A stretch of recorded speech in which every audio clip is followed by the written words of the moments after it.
नमस्कार मित्रांनो, स्वागत आहे तुमचं नील नमोज हेल्दी चॉईस या चॅनलमध्ये। उन्हाळा सुरू झाला की शरीरात उष्णता वाढते, थकवा येतो, डोकं गरगरतं आणि कधीकधी उष्माघात म्हणजेच हीट स्ट्रोक होण्याचा धोका देखील वाढतो।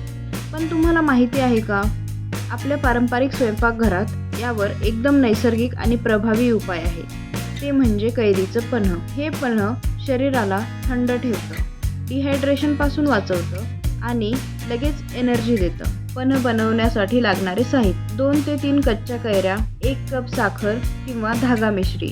मी तर तुम्हाला सजेस्ट करेल की तुम्ही धागा मिश्रीच वापरा। अर्धा चमचा मीठ, अर्धा चमचा काळं मीठ, अर्धा चमचा भाजलेलं जिरे पूड, 1 चमचा बडीशेप पावडर, अर्धा चमचा वेलची पूड आणि थंड पाणी। मग आता आपण बघूया कृती।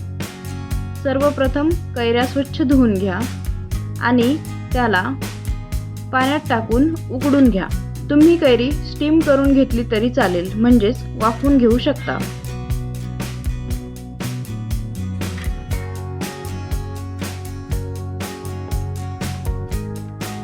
आता आपण जी धागा मिश्री म्हणजेच खडीसाखर घेतली आहे, त्याला मिक्सरमध्ये टाकून त्याची बारीक पावडर करून घ्या। शक्यतो मी तर तुम्हाला सांगेल की बारीक साखरेपेक्षा तुम्ही ही मोठी खडीसाखरच वापरा, याचे शरीराला खूप फायदे आहेत। मी वेलची पूड आणि बडीशेप एकत्रच वाटून घेतली आहे।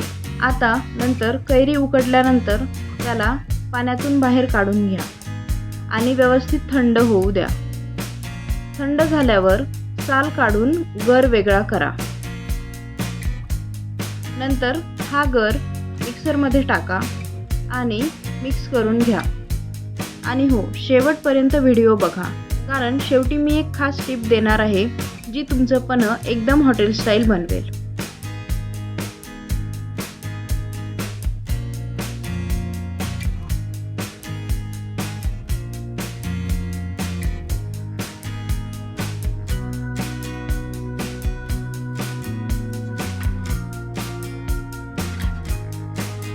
थंड झाल्यावर साल काढून गर वेगळा करा।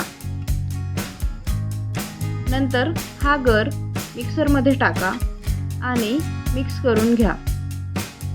आता त्याला एका भांड्यात काढून घ्या आणि थोडंसं पाणी टाकून त्याला रवीने नीट मिक्स करून घ्या। त्याला व्यवस्थित पाण्यासोबत मिक्स करून घ्यायचं। आता त्यात मीठ, काळं मीठ, जिरे पूड, बडीशेप पावडर, वेलची पूड आणि वाटलेली खडीसाखर हे सर्व घालून व्यवस्थित मिक्स करा। त्यात तुम्ही काळी मिरी पावडर पण घालू शकता, जर तुम्हाला आवडत असेल तर। मला आवडते म्हणून मी घातलेली आहे। आता परत हे सर्व साहित्य टाकल्यानंतर हे मिश्रण रवीने व्यवस्थित फिरवून मिक्स करून घ्या। आता 1 ग्लास घेऊन त्यामध्ये हे पन्ह तुम्ही सर्व करण्यासाठी काढून घ्या। तयार आहे तुमचं थंडगार, टेस्टी आणि एनर्जीने भरलेलं कैरीचं पन्ह। एक घोट घेतल्यावरच शरीराला लगेच रिफ्रेश वाटतं। उन्हाळ्यात रोज पण प्यायला एकदम परफेक्ट आहे। तर चला, आता आपण बघूया ती खास सिक्रेट टिप।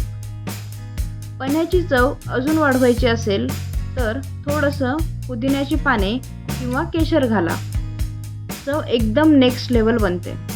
आणि जर तुम्हाला जास्त काळ साठवून ठेवायचं असेल तर तुम्ही पन्ह्याचं कॉन्सन्ट्रेट बनवून फ्रीजमध्ये ठेवू शकता। जर तुम्हाला ही रेसिपी आवडली असेल तर व्हिडिओला लाईक करा, चॅनलला सबस्क्राईब करा आणि तुमच्या मित्रमैत्रिणींना शेअर करायला विसरू नका। मी अशीच अजून सोपी, हेल्दी आणि टेस्टी रेसिपी घेऊन येणार आहे। तोपर्यंत खुश रहा, हेल्दी रहा।